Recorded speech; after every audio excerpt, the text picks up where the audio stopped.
gate was broken, and then come to find out after 30 minutes, she figured out that she was standing at the gate. That's why it wouldn't open. Oh man. Some people do that. It's Yeah. just they think it's going to open. Okay, that's good. This is good because we were skeptical with Are the you sensors. freezing?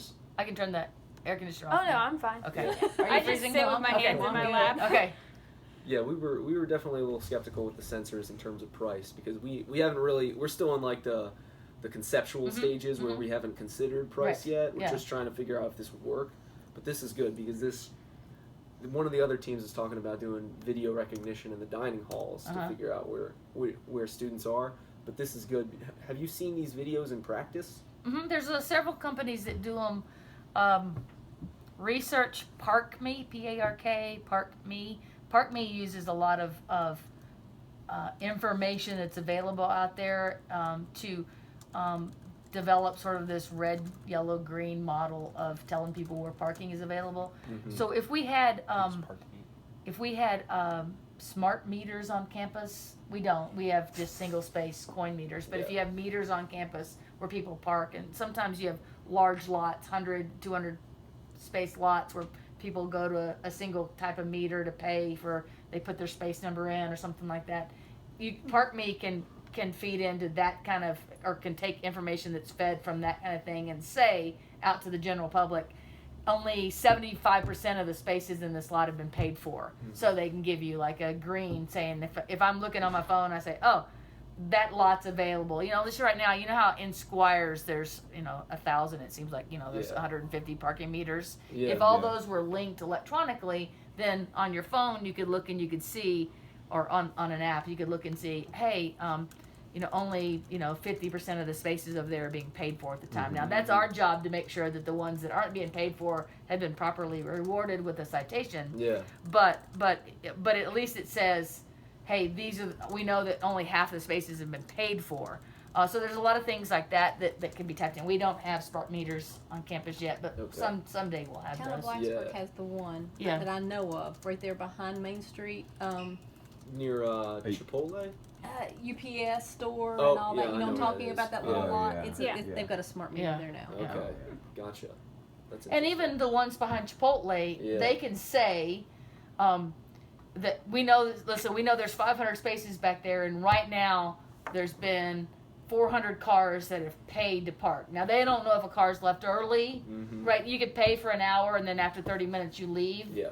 But again, with some predictability, you start figuring out over time that if someone pays for an hour, the average length of stay is 43 minutes. So after 43 minutes, you start counting that spot as potentially open. I mean, again, you smart people figure all that kind of stuff out. We just look and say, oh, okay, there's a high probability that there's a spot open there because only such a number of spaces have been paid for. Yeah. And those kind of meters are what I'm talking about. Those kind of smart meters that can be linked and information can be pulled out of them to predict whether or not a spot's open.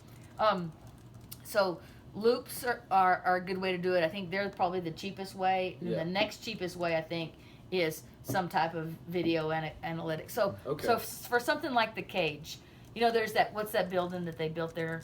The power plant that's there. Oh, the one in the very back? Yeah. I don't know. Yeah, whatever that power plant is. Let's just say you had a camera up on top of that. Yep. You could have a fairly wide lens camera right there that would cover pretty much all of the lot. Mm-hmm. And then just, there are systems out there that take just a fixed camera and then just based on what they can see from that camera, kind of predict whether or not the space is empty or full. Mm-hmm. So The chiller plant. The chiller plant. Thank you. plant. Okay. That building that's it, but it's tall enough. Yeah. It's tall enough that from the top of that facility, you could probably point a pretty wide angle camera that could capture 75. It wouldn't capture this bottom corner, but it could capture probably 75% of that upper part of the lot. Mm-hmm. And then from there, you could predict based on what you see from that image whether or not there's a space was available. Okay. So, Because I think it's less important to think about to be able to tell someone space number 10 is open. Yeah. That's less important. because they're not going to necessarily know where that is. More important to give someone a reasonable expectation that when they get there, they're going to find a spot. Yes. Yeah. And so thinking about it from that perspective, not from I'm going to guarantee you there's 7 spots open. Mm-hmm. 2, at this point, there's a reasonable expectation if you pull into the lot, you'll find a spot. Yeah. Okay. So again, that sort of green, yellow, red mentality of green, definitely drive to this lot, you're going to find a spot. Yellow, you know, you might start thinking about parking somewhere else. Red, don't come here. Yeah. There's no, I mean, again, the shark may be the lucky one to find a spot in a red lot, Yeah. but the most people, that just means that red is because that's what color your ears turn when you get frustrated. Yeah. When you drive around and you Yep. can't find something, so. Okay. So that'll kind of the video recognition will kind of solve the problem of student convenience, and well, I kind of want to get your opinion on the other part where we're encouraging alternative forms. So then from that perspective, I would tell you, think about how that's paid for. Yeah. So does parking services have some kind of budget where they could say, hey, I could pay you a benefit to ride the bus? Probably not. Could you work through Blacksburg Transit and have them work with some of their vendors? Mm-hmm. So specifically something like, let's just say a particular route goes by a Jimmy John's. I'm just making something up. Well, if that particular route goes by a Jimmy John's, then Jimmy John might be interested in providing coupons to anybody on that route, because they could get to that location from that same route and also get to and from campus. Yeah. So that would be a benefit to the vendor who would be providing that to Blacksburg Transit, who would then provide that to their riders. Mm-hmm. So if you think about it from that perspective of how you would find the person that would pay for that, then if you look at it from there, I think you'd be much more successful. Yeah. Why would, say, athletics, just, picking another department here on campus, why would athletics care whether or not you use the bus or not? Yeah. Really, why does parking care whether or not you use the bus or not? Yeah. I make more money if you don't use the bus. Yeah. On my other hat that I have to manage the Blacksburg Transit contract, I want you to ride the bus. But when I take that hat off and put parking back on, I'm like, no, I want you to park on campus. Get some tickets. Right. So no, I just want you to buy a permit. Buy permits.